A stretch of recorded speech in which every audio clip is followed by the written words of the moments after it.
You've been told a comforting story, that wealth is a ladder. Start at zero, climb step by step, save diligently, invest wisely, and one day you'll reach the top. Financial freedom, maybe even tax-free wealth.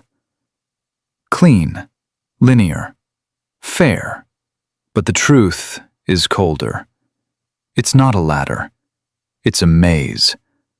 And most people never even realize they're walking in circles. At the lowest level, the system introduces you to money through effort. You trade hours for income. It feels honest.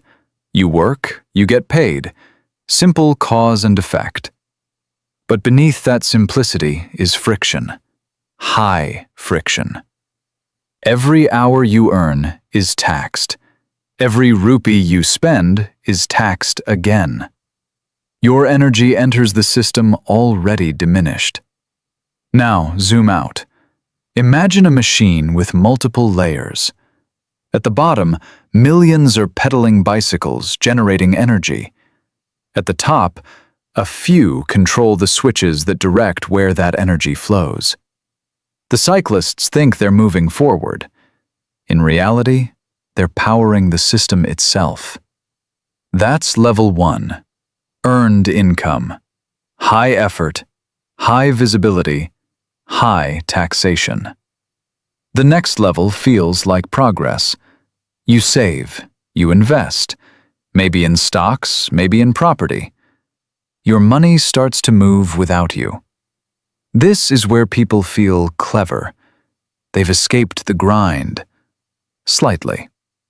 But here's the hidden mechanism. Velocity. Money at this level still moves slowly. You put it in, you wait. Years pass, decades even. The system rewards patience, yes, but it also quietly taxes growth along the way. Dividends, capital gains, transaction fees, small leaks, constantly draining pressure from your tank. It's like filling a bucket with tiny holes. You're moving forward, but not nearly as fast as you think. And here's who benefits: institutions, banks, funds, governments. Every time your money moves, they take a slice. Not enough to alarm you, just enough to ensure you never outrun them. Then comes a level most never reach: ownership of structure. This is where the game changes. Instead of putting money into the system, you begin to design the pathways it flows through. Businesses, entities, legal frameworks. At this level, money isn't just something you earn or invest, it's something you direct. Picture a river. At lower levels, you're collecting water in buckets. Here, you're redirecting the river itself. And here's the quiet secret. Taxes are not just about how much you earn, but how your money is classified. Earned income is punished. Structured income is negotiated. At this level, wealth starts to bend the rules. Not illegally, but architecturally. Deductions, deferrals, depreciation. These aren't tricks. They're design features of the system, hidden in plain sight, waiting for those who understand the blueprint. So why doesn't everyone move here? Because of the comfort trap. The middle class is stabilized, not by force, but by psychology.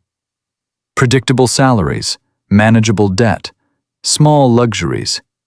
Just enough reward to prevent rebellion, just enough pressure to keep you running.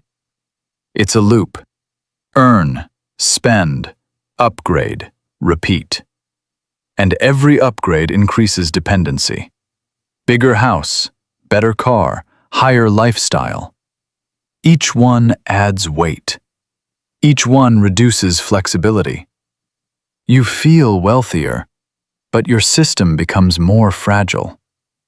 The truth is, the system doesn't need you to fail. It needs you to stay. Because staying generates the most predictable output. And then there's the final level, the one almost no one talks about. Tax-free wealth. Not because taxes disappear, but because the nature of your money changes entirely. At this level, wealth is no longer income. It's leverage. Assets are used as collateral, not liquidated. Loans replace income. You don't sell what you own, you borrow against it. And borrowed money, structured correctly, isn't taxed the same way income is. Think about that. You live on money that technically isn't earned. Meanwhile, your assets continue to grow in the background, compounding quietly, untouched.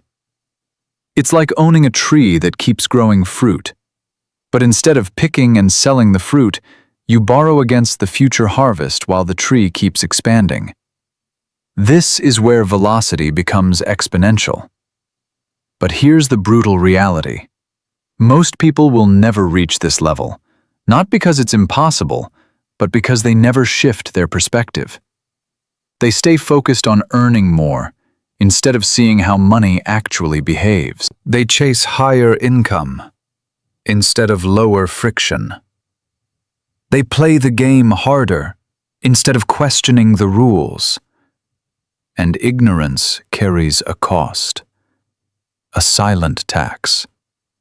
Not written on any bill, not deducted from any paycheck, but extracted over a lifetime through missed structures, misunderstood rules, and invisible leaks.